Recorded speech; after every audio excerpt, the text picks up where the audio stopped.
Maayong adlaw kaninyong tanan nga nagpaminaw karon, ning tulumanon kini ang akong soliran. Ilabi na kaninyo Dr. Rene Opera o Attorney Elaine Batahan. Ingon man, sa mga artista nga maghatag og kinabuhi ning akong suwat soliran. Tagualan ko ninyo sa pangan nga Kim, 48 anyos, minyo ug may mga anak. Itago na lang ang akong address diri sa Bohol. Punto legal kining akong soliran. Kabahin kini sa yuta sa mga apuhan pa sa akong mama. Patay na ang iyang apuhan ug patay na sab ang iyang mga ginikanan. Aron inyong hisabtan, sugdo na ako dihang high school pa lang ko. Ingon inyang mga panghita po.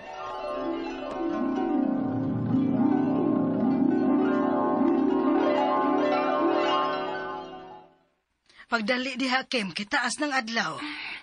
Asa ba tama, uy? Sabado man, uy. Mao ganing kuyog ta kay way klase. Adto ta sa yuta sa inyong apuhan. Maghagbas ta didto sa akong bahin. Ha? May bahin ka nga yuta dito, ma? Ay, pudali gani diha. Kay isip ka magwangan ka, angay lang may kabahin ini. Ha?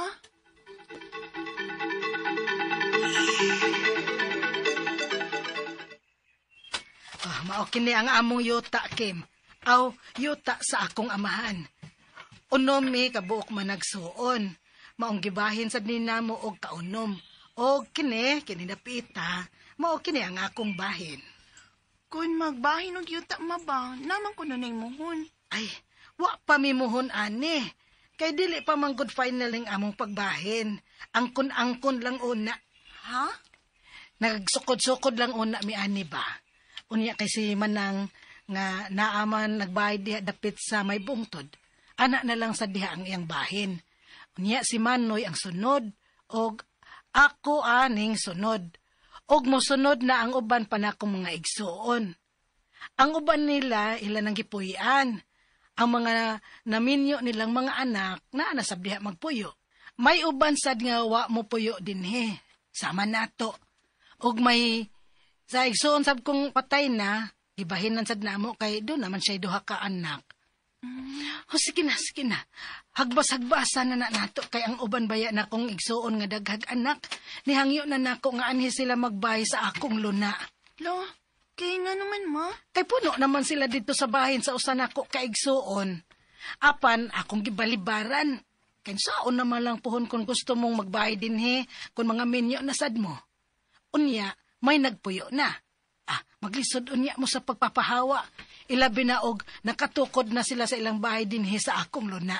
Mao ba, ma? Sige na. Magsugod na taghagbasing atong bahin nga luna.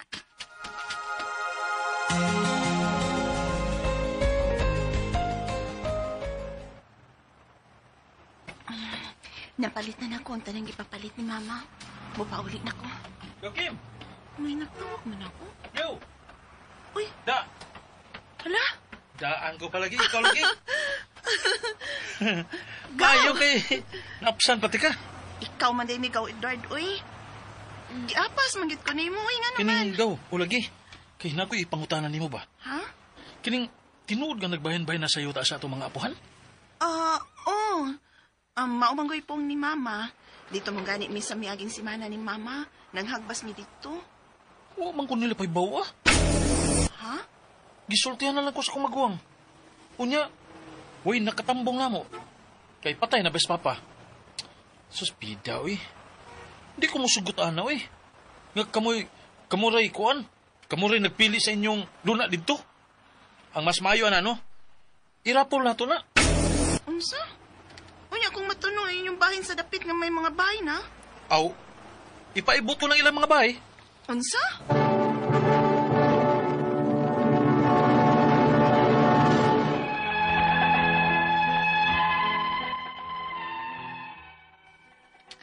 Nagkalitan ko sa gisulti sa kong igagaw ug nakapangutana ko kung ngano sab nga wa sila pasaksiha sa pagbahin nga apil man unta sila sa bahinay. Hangtod nga nanglapay ang mga katuikan. Wa gyud nila matarong og bahin ang yuta nilang mama. Hangtod nga naminyo nako ug nagkatiguang na silang mama ug nangamatay na gani ang uban nilang igsuon. Unya, Patay na gyud si Riday. Nisunod naman taon siyang aloy. Pila na lang mo kaigsoon nga nahipilin gani, ma? Duha na lang ming mama, Mamang Elvira nimo. Wala. Mauy. Tarungon na natubahin ang inyong yuta, mauy. Ha? Kanang magmuho na gyud mo ba? Unya, patituluhan nato ng inyong mga bahin. Hilapin na ng imo, ma. Mintas na apa ka. Pila man kayo magastuhan na day, no? O, pag-inquire, ma. Pagsabot mo si Manang Elvira o sa uban nimong mga pag-umangkon ba, ilabi na sa mga nagpuyo na diha sa inyong yuta. Bahinon lang ninyo ang gasto. Og ayaw kabalaka sa imong bahin, ma. Ing na lang ko kung pila. O sige na. Atuon ako ang ako mga pag-umangkon nga mao'y nagbahay dito.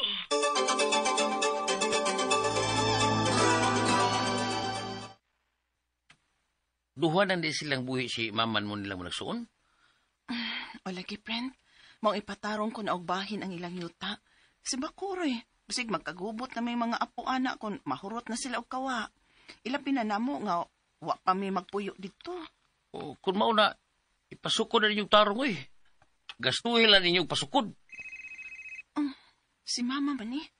Basig may update na sa pagpasukod sa ilang yuta. Hello, Ma. Hello, Day. Oh. Naay problema sa yuta. Ha? Nga naman, Ma. May laing ni claim nga mga anak sa igsoon ni Papa. Og nangayo og katunga sa yuta. Unsa? Uy! Mugamay na lang ang inyong bahin, Ma. Nga nang karon pa man na sila may claim, uy. Kay lamang nasuta nga nakapangaan pa sa among apuhan ang tituluan ni. Pero ang sulti ba yung papa na mo, ani? Nga may lain silang yuta sa laing lungsod. Diin ang iyang igsoon ang nag-angkon. O kining yuta asad ang iyang angkon. Buot pasabot, wa na unta sila'y bahin, ani. Unsa? Ang nakapangahan pa di ay sa titulo sa yuta, pangahan pa sa apuhan ni Mama nga si Ernesto.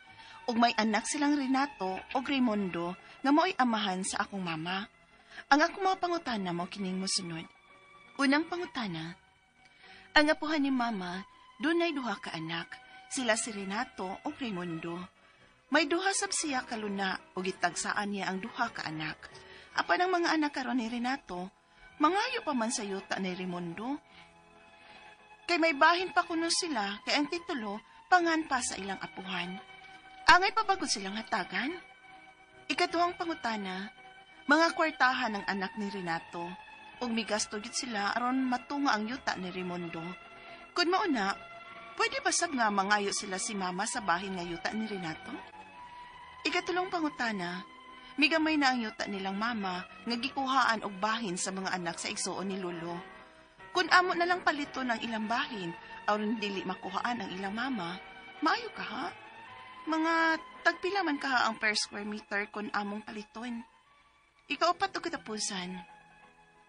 Ang bahin nilang Mama, diha ang gibahin-bahin nilang unom ka magsuon, tag 1,400 square meters na lang sila. O kung amo kuno ning ipatarong og bahin, magbayad kuno mi og tag 8K matag usa nila. So, 48K ang tanan. Di ba ko dako rani? Unsa may angay namong buhaton aron mapatituluhan ang ilang bahin?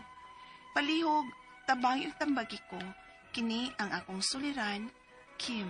Maayong adlaw mga sukintig paminaw kini si Attorney Elaine Bathanog. Ako today, it's my voice, it's me, the one and only, acharas. Ako ang muhatag ninyong tambag tubag solusyon. Kalinawan sa inyong mga pangutanag, mga problemang may punto legal, personal, emotional na to mga pangutana, mga problema sa mga nagmaoy, sa mga gibiyaan, sa mga gighost, sa mga gidungagan, unsa pa na din ha, mga nasakitan, nasawi. Ay, sige na lang. Ay, gluib girl, ay gloib kuya, bangon, ipadangin niyo ang suwat sa suliran_612@yahoo.com or sa ato ang Facebook account nga kini ang akong suliran official writers page. Pwede sad atong ipadala sa 3rd floor Jose R. Martinez Building, Osmeña Boulevard, Cebu City. Kumusta guys? Kumusta man ato mga pinalanggang sukintig paminaw? Hinaot unta nga samtang nagtrabaho mo, nagpilo baron mo sa inyong mga nilabahan na nagpamlansya, nagandam na sa unsay ipanihapon unya, or nagpahayahay lang sa pahuway sa gamay, shista-shista sa atadinha, or kung nagtrabaho mo, no, ga-drive baron mo, or namusud sakyanan, or taxi, hi, salamat kay naminaw mo namo, orong adlawa. Thank you kayo sa atong mga listeners, pinaagi sa ato ang YouTube, sa Facebook, kay live pagid ni, pero pwede po nga kung wa man gani mo nakapaminaw sa radyo, no, inig-uli ninyo sa inyo, kay mapaminaw ragid gyapon ninyo ning ato ang programa. Mo nang maabot tas gawas mo nang usahay natay mga greeters, mga likers, mga followers from outside of the country, no? So thank you kayo sa inyong padayon nga pagsubaybay ug papaminaw sa ato ang programa. Taga Bohol, si Kim nga mao'y letter sender nato karong adlaw. Oy, si Kim is 48 years old. Kumusta man ang ato ang mga kaigsuonan sa Bohol? No, mga namina po nato Luzon, Visayas, Mindanao, labi na ato mga kaigsuonan sa norte, sa Bugo, hinaut unta nga safe lang mo gihapon, dasig lang yun mo mga kaigsuonan, padayon lang yun ta. So as we speak, daghan pag yun gihapong mga ayuda, daghan pag gihapong mga packs dinhi nga ighahatod padung dinha sa norte, no, para sa atong mga kaigsunan sa norte. Pero dako namong pasalamat sa tanan nga mga ning hatag or ni course through sa ilahang hinabang ug donations pinaagi sa ato ang station DYHP. God bless all of you and your good heart. Mug yun ni nakanindot sa Cebu, magtinabangay, no? Proud kayo ko ani, mapaunsang sa kuna, Odette, Yolanda, karon pirahisgot kanang linog, sus, linog ramo, sugbuanon me. Okay, mabuhi gyud ang mga taga Cebu. O gubang dapit, of course. Salamat sad sa mga outside Cebu nga nibati pod sa flight sa mong kaigsuonan dito sa norte. God bless you also. Yuta gihapon ang ato ang suryaan today kay ang iyahang apuhan, no, ang apuhan sa iyahang mama, wala na, patay na niya, wala na pod ang iyang mga ginikanan. Unya, katong high school pa siya, naato silang isyu nga nahidbawaan sa iyahang mama nga kaning magsukod-sukod lang gyud tas yuta ba kanang estimate lang gani. Unya, way klarong binahinay, no? Muna ni nahitabo ron nga ang kanang yuta nga nakapangalan di ay sa titulo, pangalan pa kuno silang apuhan sa iyahang mama kato si Lolo Ernesto, na ay anak, no, silang Renato o Raimundo nga maoy amahan sa iyahang mama kanis Raimundo. Sumuni ang unang pangutana niya, ang apuhan ni mama dunay duha ka anak, si Renato ug si Raimundo. May duha sad siya ka luna ug gitagsaan niya ang iyahang duha ka anak. Apan ang mga anak karon kanis si Renato mangayo pa man sa yuta ni Raimundo kay may bahin pa kuno sila kay ang titulo pangalan pa man sa akong sa iyang apuhan. Angay ba kuno silang hatagan? Actually, mangutana ko, wa ba gyud ni sila kasabutan or klarong kasulatan kay kung wa moadto gyud ta magbase kung kinsa gyoy tag-iya sa yuta. Kumingon sila nga kanisi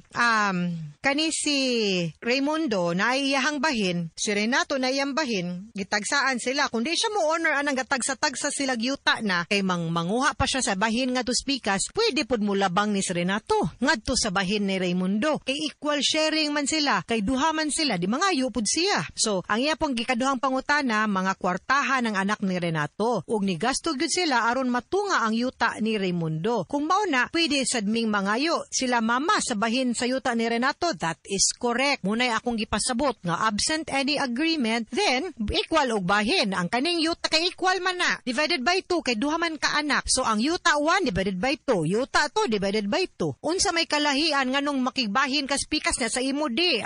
Bawal lagi greedy. Di lagi pwede laog ani diri dapita, no? Bawal greedy sa last part, no? Ayaw. Dapat bahin sub kuha pud mo didto. Ikatulong pangutana, ni gamay na ang yuta nilang mama nga gikuhaan og bahin sa mga anak sa igsuon ni lolo. Kon amo na lang paliton ang ilahang bahin aron di makuhaan ang ilang mama, maayo ka ha? Mga tagpila man ka per square meter kung among paliton, wa ko kabaw og asa dapita sa buhol ang inyong yuta. Basta ato ang basihan is the market value. Kung pilay palit anang mga kasigpit nga mga yuta dinha mo na more or less, no? Ang presyo anang inyong yuta. Pero akong pangutana, ano mo palit man mo nga naman gyud mo'y bahin didto para lang yun alkansi na kay mo doble niyo alkansi anong paliton man nimong yuta nga co-owner man mo. Mintaham gay sila ayaw mo paalkansi, no? Kay you should divide the properties equally and properly. Ikaupat ug katapusang pangutana, ang bahin nilang mama dihang gibahin-bahin nilang unom ka man nag-igsuon karon tag 1,400 square meters na lang sila. Ug kung amo kuno ning ipatarong og bahin, magbayad kuno mi og tag 8K or 8,000 matag usa nila. So 48,000 ang tanan. Dili bagod dako ra ni unsa may angay na mubuhaton aron mapatituluhan na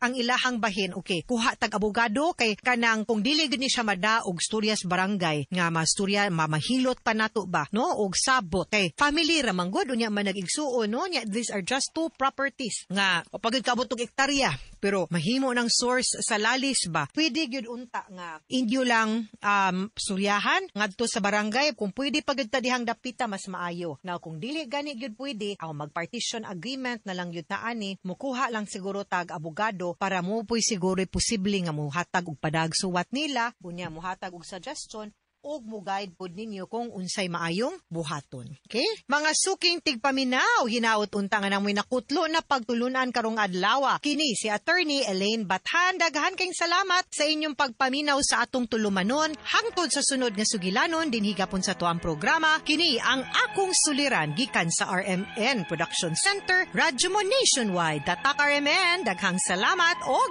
maayong adlaw.